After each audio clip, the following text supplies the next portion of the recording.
부처님이 돌아가신 뒤 그 가르침은 어떻게 전해질 수 있었을까요? 2026년 1월 29일 인도 성지순례 6일째 라즈기르. 안녕하세요. 인도 성지순례 6째 날이 밝았습니다. 오늘은 라즈기르를 순례하는 날입니다. 라즈기르는 고대마 가다국의 수도로 당시에는 라자그라하라 불렸으며 한문으로는 왕사성이라고 표기합니다. 부처님께서는 보드가야에서 성도하신 뒤 사르나트로 이동하여 첫 설법을 하시고 이후 다시 라즈기르로 오셨습니다. 이곳에서 그 가르침이 널리 전파되었습니다. 라즈기르는 불교사적으로 중요한 여러 성지가 모여 있는 곳입니다. 오늘은 그 중에서도 부처님이 깨달으신 후 라즈기르를 찾았을 때 빈비사라 왕이 마중 나왔던 장소인 제띠안, 법화경, 반야심경, 열반경 등 수많은 대승경전을 설하셨던 영축산, 최초의 절인 중림정사, 부처님이 멸 후 그 가르침을 결집한 장소인 칠엽구를 방문했습니다. 스님과 순례단은 새벽 3시 40분에 기상하여 4시 10분부터 짐을 싣기 시작했습니다. 탑승을 마친 버스부터 차례로 라즈기르를 향해 출발했습니다. 이동하는 버스 안에서 새벽 기도와 명상으로 하루를 시작했습니다. 버스는 약 1시간 30분을 달려 6시 20분 왕사성에서 서쪽으로 약 14km 떨어진 제띠안 인근에 도착했습니다. 넓은 공터에 버스를 세우고 스님과 순례단은 어두운 마을 길을 걸어 제띠안으로 향했습니다. 마을 사람들이 아직 곤히 자고 있을 시간이었기에 순례단은 조용히 이동했습니다. 제띠안에 도착할 즈음 마침내 동쪽 하늘이 밝아오기 시작했습니다. 순례단은 지팡이 손잡이처럼 크게 휘어진 길 위에 자리 잡았고 스님은 제띠안 탑터가 있는 언덕 위에 올라섰습니다. 스님과 순례단은 잠시 제자리에 서서 명상을 했습니다. 명상을 마치고 스님은 제띠안에서 있었던 빈비사라 왕과 부처님의 역사적인 만남 이야기를 들려주었습니다. 마가다국의 빈비사라 왕은 부처님께서 오신다는 소식을 듣고 성 서쪽 문에서 약 14km 떨어진 이곳 제띠안이라 불리는 지역에서 기다렸다고 전해집니다. 경전에는 빈비사라 왕이 부처님을 기다렸다고 기록되어 있지만 부처님께서 아직 세상에 널리 알려지기 전이었다는 점을 고려하면 실제로는 국사에 가까운 존재였던 우르벨라가섭을 맞이하기 위해 나왔을 가능성이 더 큽니다. 이분은 나의 스승이시며 나는 이분의 제자입니다. 당시 우르벨라가섭은 1000명의 수행자를 이끄는 지도자로 마가다국에서도 매우 영향력 있는 종교 지도자였습니다. 우르벨라가섭이 1000명의 대중을 이끌고 왕사성으로 오자 빈비사라 왕 역시 1000명의 신하를 거느리고 예법에 따라 마중을 나온 것입니다. 이렇게 두 무리가 이곳에서 만나 자리를 잡자 왕과 대신들의 마음속에는 하나의 의문이 생겼습니다. 젊은 수행자 고타마가 80이 넘은 노승 우르벨라가섭의 스승이라니 과연 그럴 수 있을까? 이 의구심이 쉽게 가라앉지 않자 빈비사라 왕은 우르벨라가섭에게 직접 물었습니다. 대사문이시여, 소문에 따르면 대사문께서 젊은 수행자를 스승으로 모셨다고 하더군요. 사실입니까? 이는 마치 3살 된 아이가 80 노인을 두고 이는 내 손자입니다라고 말하는 것 같아 선뜻 믿기 어렵습니다. 그러자 우르벨라가섭은 자리에서 일어나 부처님을 3바퀴 돌며 예를 올린 뒤 부처님의 발에 이마를 대고 절하며 말했습니다. 이분은 나의 스승이시며 나는 이분의 제자입니다. 내가 이분을 만나기 전에는 윤회의 씨앗을 심었으나 이분을 만난 뒤 그 씨앗을 버리고 해탈을 얻었습니다. 이 고백을 듣는 순간 대중의 의심은 모두 사라졌습니다. 과연 소문대로 이분이 우르벨라가섭의 스승이구나. 빈비사라 왕은 부처님께 법을 청해 설법을 들었고 그 자리에서 지혜의 눈을 떴습니다. 왕의 마음은 맑아지고 가벼워졌습니다. 이어 왕은 자신의 소원을 고백했습니다. 제가 왕자 시절 5가지 소원을 세웠습니다. 첫째는 왕이 되는 것이었고, 둘째는 내 나라에 부처님이 출현하는 것이었습니다. 셋째는 제가 부처님을 친견하는 것이었고, 넷째는 부처님의 설법을 듣는 것이었습니다. 다섯째는 그 설법을 듣고 깨닫는 것이었습니다. 오늘 이 5가지 소원이 모두 이루어졌습니다. 그러니 부디 왕궁에 드셔서 제 공양을 받아주십시오. 그러나 부처님께서는 왕의 청을 조용히 거절하셨습니다. 왕은 부처님과 대중이 머물 수 있는 적절한 곳을 고민하다가 자신이 아끼던 성 밖에 있는 대나무 숲을 떠올렸습니다. 도성과 너무 가깝지 않아 소란스럽지 않으면서도 탁발을 하기에 멀지 않은 곳이었습니다. 왕은 다시 부처님께 청했습니다. 북문 밖에 대나무 숲이 있습니다. 그곳에서 머무르시면 어떻겠습니까? 부처님께서는 침묵으로 허락하셨습니다. 이후 부처님과 대중은 왕사성 북문 밖 대나무 숲 베누반 비하르에서 머무르게 됩니다. 오늘날 불교 최초의 사원으로 알려진 중림정사가 바로 이곳입니다. 법문이 끝난 뒤 스님과 순례단은 잠시 명상을 하고 반야심경을 독송했습니다. 제띠 안에서 내려와 주차장에 이르니 어느새 어둠은 완전히 걷히고 하늘이 환하게 밝아 있었습니다. 7시 30분에 제띠 안을 떠나 영축산으로 향했습니다. 부처님께서는 마 가다국의 수도 라지기르에 계실 때 주로 영축산에 머무르셨습니다. 그래서 영축산은 중요한 법문이 다수 설해진 곳이자 대승 불교와도 깊은 인연이 있는 장소입니다. 순례단은 버스를 타고 왕사성 남문으로 이동했습니다. 마차바퀴 자국이 남아있는 터와 부처님의 주치의였던 지바카에 망고 동산을 지나 아침 8시 30분 영축산 입구에 도착했습니다. 스님은 버스에서 내려 천천히 산길을 오르기 시작했습니다. 순례단도 그 뒤를 따랐습니다. 정상에 가까워지자 안한존자의 굴, 사리불 존자의 굴이 차례로 나타났습니다. 이윽고 영축산 정상 아래에 도착했습니다. 이곳은 늘 순례객들로 가득하지만 오늘은 이른 시간이라 조금 한적한 편이었습니다. 스님은 영축산 정상을 참배하기 전에 순례단에게 안내했습니다. 영축산은 세계 여러 불자가 많이 찾는 성지입니다. 부처님이 설법하신 장소는 저 위에 있는 공간인데 매우 좁습니다. 우리는 한 번 자리 잡으면 오래 머무르는 편이잖아요. 500명이 한꺼번에 올라가면 다른 순례객들에게 피해를 줄 수 있습니다. 질서를 지켜 한 줄로 올라갔다가 3배만 드리고 바로 내려오도록 하겠습니다. 순례단은 질서 있게 정상을 참배하고 내려와 부처님께서 설법하셨던 곳 아래쪽에 자리를 잡았습니다. 잠시 명상을 한 후 스님은 부처님 당시에 이곳 영축산에서 일어난 일에 대해 설명해 주었습니다. 열반경은 부처님께서 열반에 드시기 전 마지막 1년을 하루하루 기록한 경전입니다. 그 기록에 따르면 부처님께서 열반에 이르는 여정이 출발지가 바로 이곳 영축산입니다. 부처님이 영축산에 머무르실 무렵 마가다국에서는 빈비사라 왕이 죽고 그의 아들 아자타사투가 왕이 되었습니다. 아자타사투는 아버지를 몰아내고 쿠데타로 왕권을 잡은 인물입니다. 빈비사라 왕을 감옥에 가두고 굶겨 죽인 뒤 스스로 왕이 되었습니다. 그는 처음에는 부처님을 좋게 여기지 않았지만 시간이 지나 자신의 행위를 깊이 참회하고 부처님을 열렬히 지지하게 됩니다. 나라가 망하지 않는 7가지 법. 어느 날 아자타사투 왕은 바이샬리의 밭지족을 침공하려 하면서 전쟁에 승산이 있는지를 부처님께 여쭙고자 대신을 보냅니다. 부처님은 지혜로운 분이시니 그 판단을 듣고자 했던 것입니다. 대신은 부처님께 예를 올리고 왕의 안부를 전한 뒤 침공 계획을 설명했습니다. 그러나 부처님께서는 대신의 질문에는 답하지 않으시고 아난다를 불러 물으셨습니다. 아난다야, 내가 예전에 밭지족의 영지를 방문했을 때 그들이 자주 모여 의논한다고 들었는데 요즘도 그러한가? 아난다가 대답했습니다. 지금도 자주 모여 의논하고 있습니다. 부처님께서 다시 물으셨습니다. 밭지족은 의논을 거쳐 결론이 나면 모두 의기투합한다고 들었는데 요즘도 그러한가? 아난다가 말했습니다. 지금도 그렇다고 합니다. 밭지족은 독선적으로 결정하지 않고 함께 논의해 결론을 냈습니다. 민주적인 방식의 약점은 의견이 갈릴 경우 분열이 생길 수 있다는 점인데 밭지족은 결론이 나면 모두 힘을 모아 실행했습니다.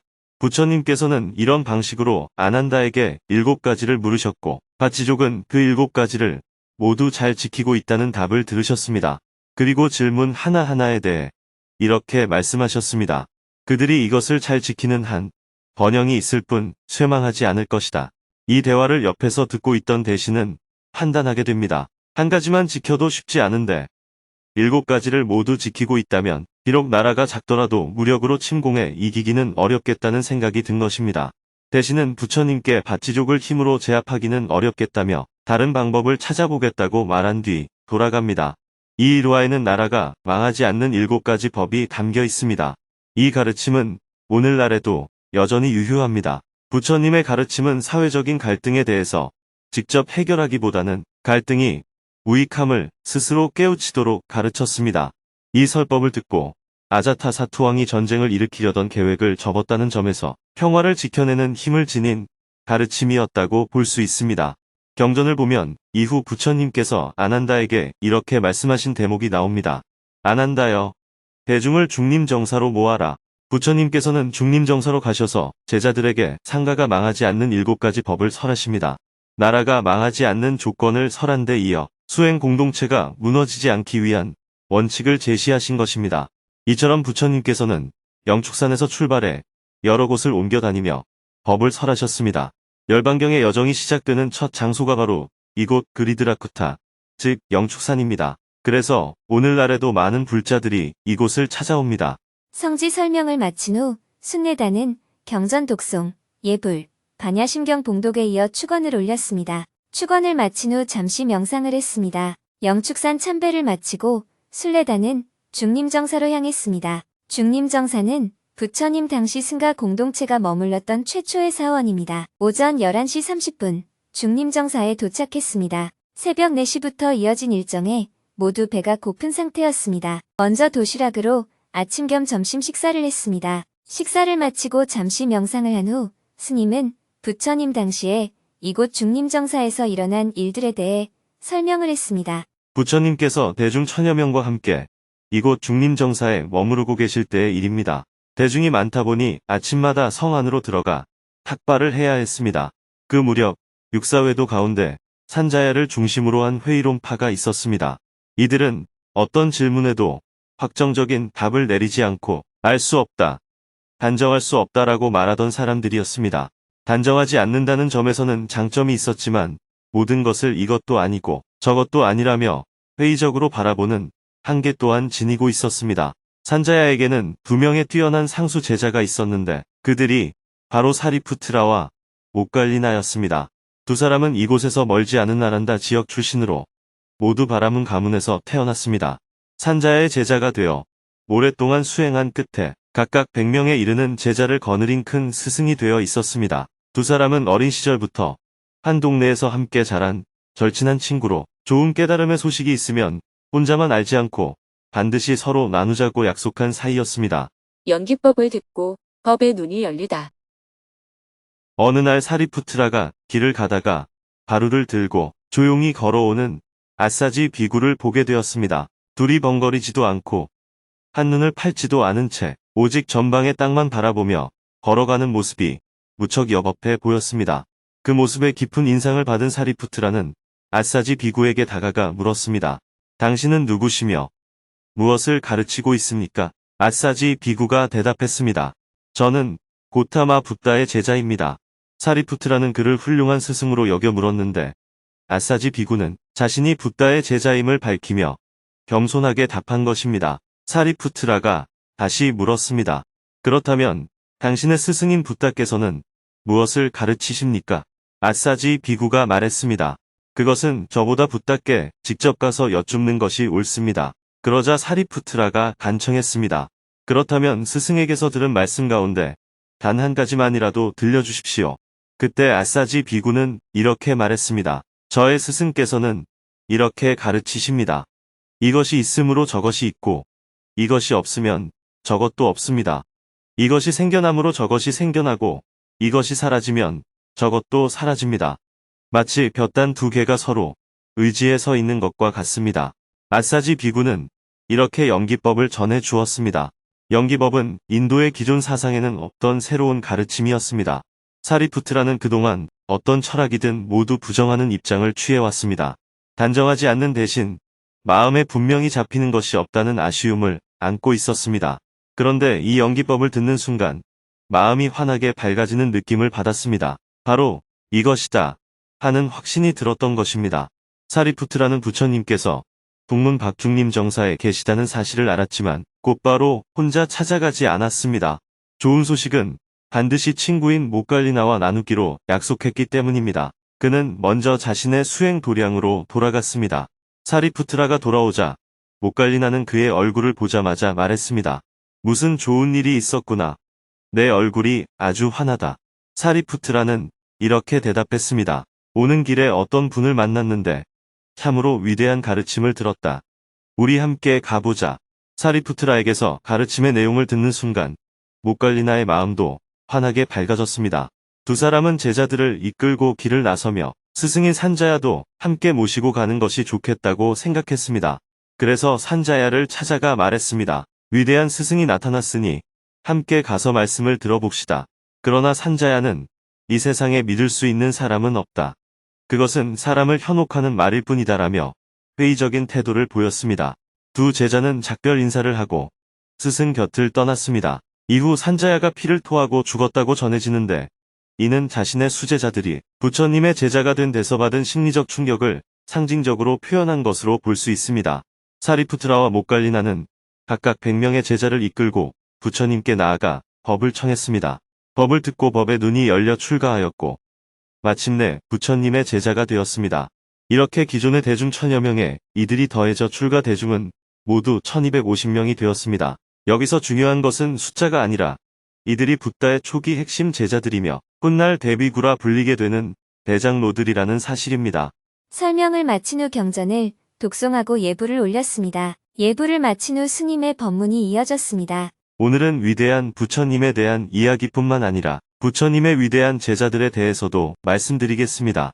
목갈리나 존자는 부처님께 귀의하기 전부터 이미 신통력이 매우 뛰어난 인물로 알려져 있었습니다. 당시 인도 종교계에서 가장 뛰어난 신통력을 지닌 수행자로 손꼽혔고 불교 교단을 해치려던 사람들조차도 목갈리나를 두려워해 감히 해치지 못했다고 전해집니다. 그만큼 그의 신통력은 널리 알려져 있었습니다. 신통을 내려놓은 제자, 목갈리나. 어느 해 극심한 가뭄이 들어 대중이 모두 굶주리게 되었습니다. 비구들이 걸식을 나가도 음식을 얻지 못해 수행 공동체 전체가 큰 어려움에 처했습니다.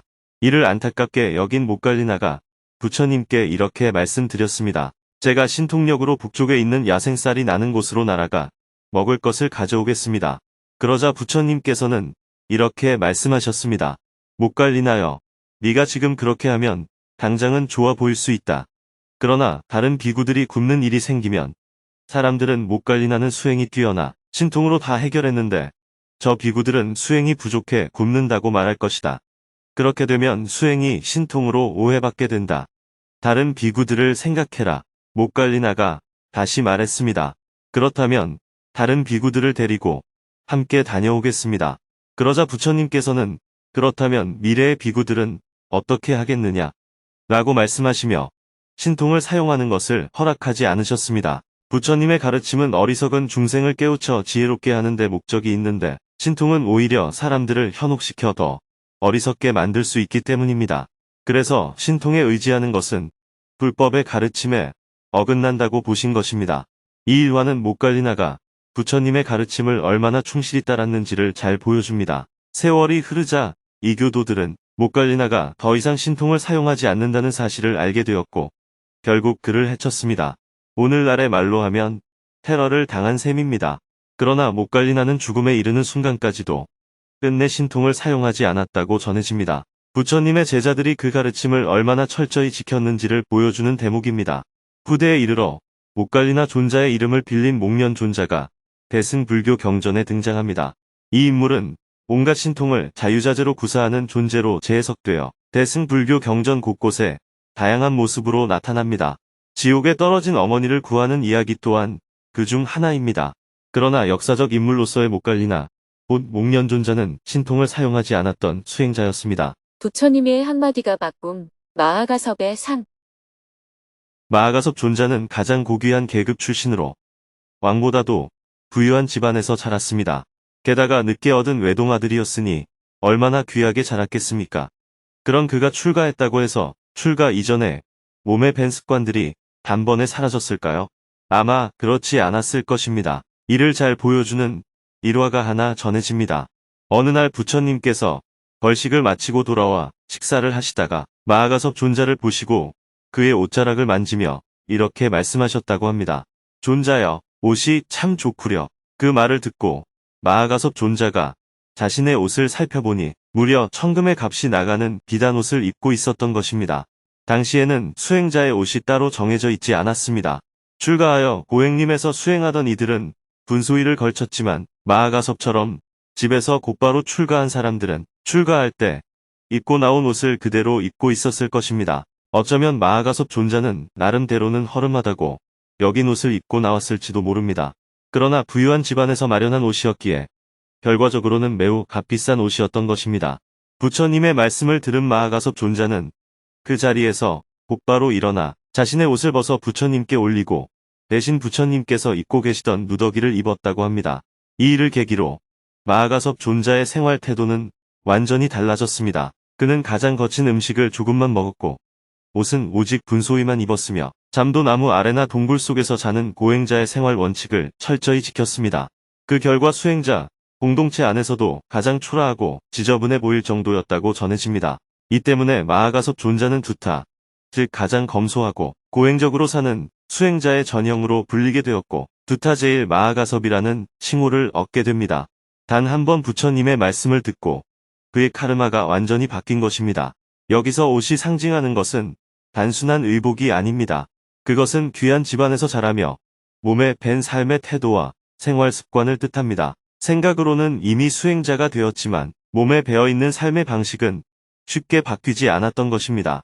부처님께서는 바로 그 점을 옷을 통해 일깨워 주신 것이라고 할 수 있습니다. 부처님의 한마디를 평생의 서원으로 삼다. 이와 비슷한 제자가 또 한 분 계십니다. 바로 아니루따 존자입니다. 한문으로는 아나율이라 부르며 석가족 출신으로 부처님의 사촌 동생이었습니다. 어느 날 아니루따 존자가 법문을 듣다가 꾸벅꾸벅 졸고 있었습니다.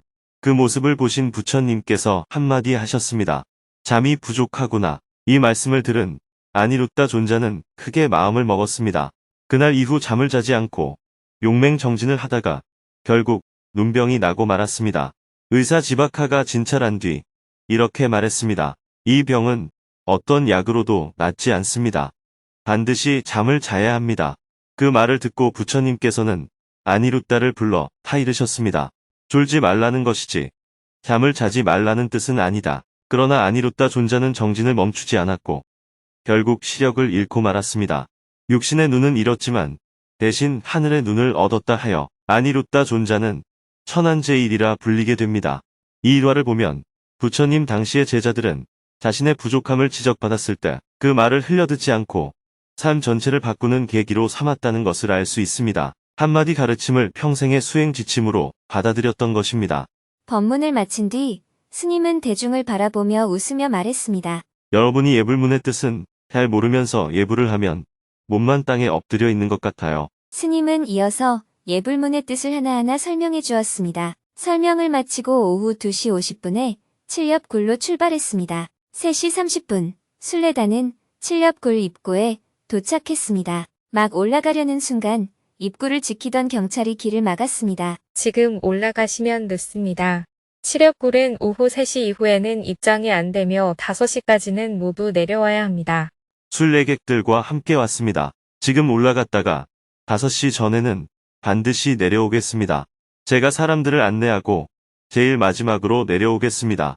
경찰은 잠시 고민하더니 5시 전에 칠렵굴 아래까지 도착하는 것을 조건으로 출입을 허락했습니다. 칠렵굴로 올라가는 길은 생각보다 가팔랐습니다. 스님은 숨을 고르며 천천히 발걸음을 옮겼습니다. 정상에 가까워질수록 호흡이 점점 가빠졌습니다. 스님은 7번이나 멈춰 서서 쉬어야 했습니다. 스님이 순례단보다 먼저 출발했지만 이내 하나둘 스님을 앞질러 올라갔습니다. 먼저 도착한 이들부터 정상의 자리를 잡기 시작했습니다. 다른 순례객들이 오갈 수 있도록 통로를 남겨두고 500명의 순례단은 차례로 도착해 칠렵굴 앞에 빼곡하게 앉았습니다. 스님도 칠렵굴에 도착해 숨을 고른 후 이 자리에서 이루어진 제1차결집에 대해 설명했습니다. 이곳은 부처님께서 열반하신 뒤 부처님의 말씀을 처음으로 결집했다고 전해지는 칠렵굴입니다.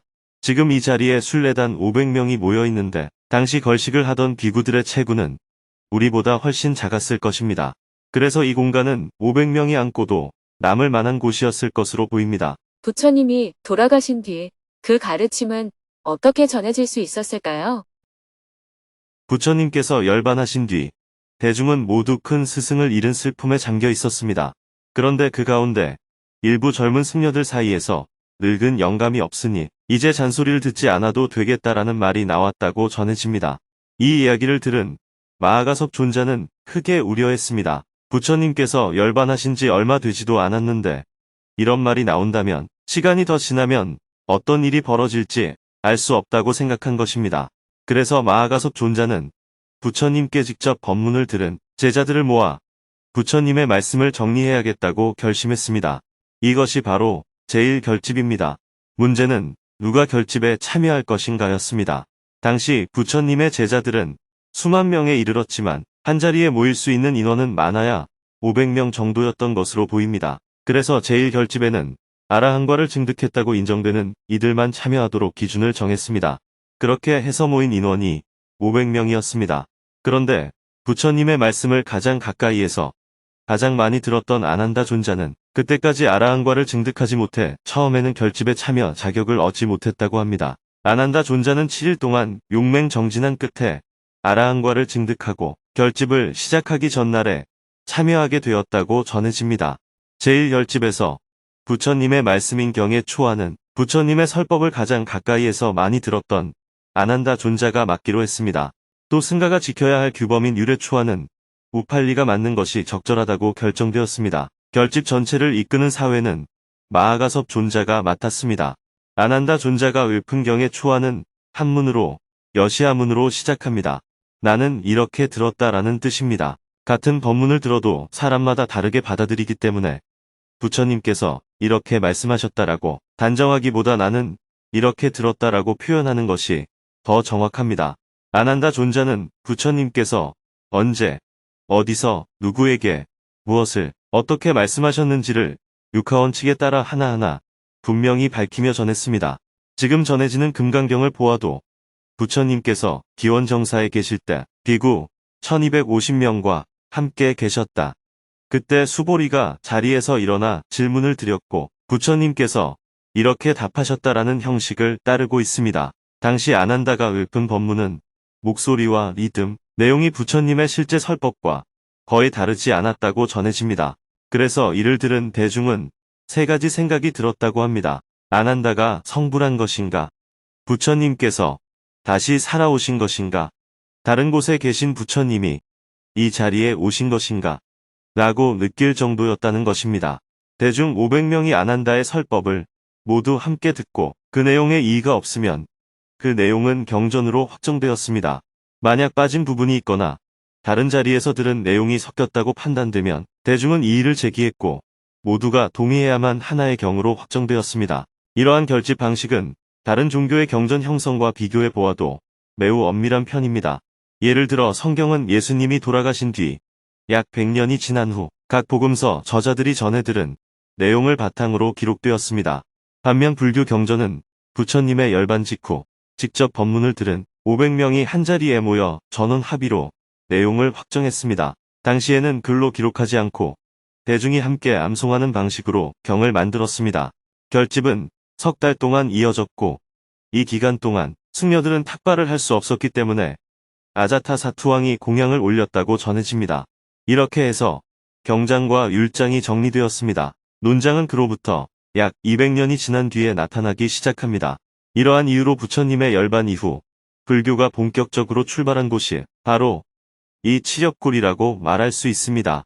스님은 성지 설명을 마치고 순례단에게 안내했습니다. 칠엽굴은 여기까지 설명만 하고 마치겠습니다. 제가 산 아래에서 입구를 경비하는 경찰에게 오후 5시 전까지는 모두 데리고 내려가겠다고 약속을 했어요.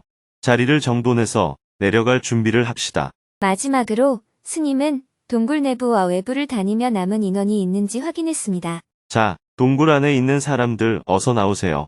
동굴에서 사람들이 하나둘씩 나왔습니다. 이제 내려갑시다. 모두 저보다 앞장서서 이동하세요. 순례단은 빠르게 칠렵굴을 내려왔습니다. 약속대로 5시 전에 산 아래에 도착했습니다. 약속 지켰습니다. 덕분에 잘 다녀왔습니다. 스님은 경찰에게 감사 인사를 전하고 숙소로 이동했습니다. 오후 5시 30분에 나란다 지역에 있는 태국 사원에 도착했습니다. 스님은 도착하자마자 법당을 참배하고 저녁 공양을 했습니다. 오늘은 저녁 프로그램 없이 일찍 잠자리에 들었습니다. 내일은 최초의 여성 출가지인 바이샬리로 갑니다.